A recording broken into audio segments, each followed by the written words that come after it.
আমাদের ফসল এই যে পানির নিচে।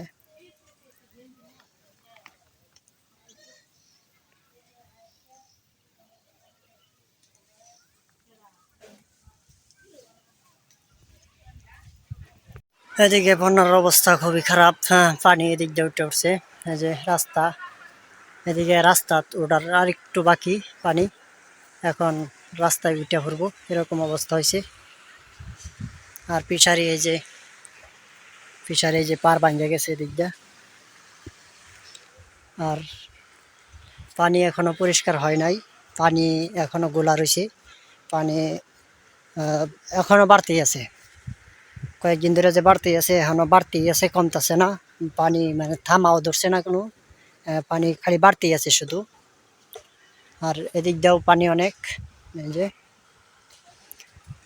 এদিক দিয়ে পানি, পানি ছাড়া কোনো কিছু নাই। এই যে চারিদিক দিয়ে পানি, এই যে রাস্তার মধ্যে।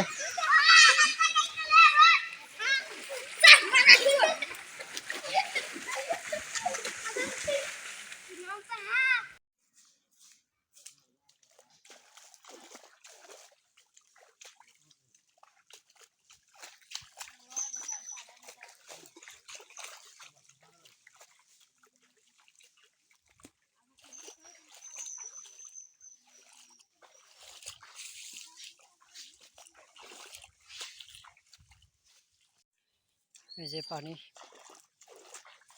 যেটা দেখতে পারতেছেন, এটা আমাদের ধান ক্ষেত ছিল।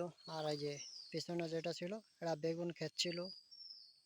বেগুন ক্ষেত এখন পানির নিচে, কোমর পানি হইব এদিকে। আর এটা আমাদের বাড়িতে যাওয়ার রাস্তা, এই রাস্তার মাঝেই পানি এখন। এই যে পানি, চারিদিক দিয়ে পানি আর পানি।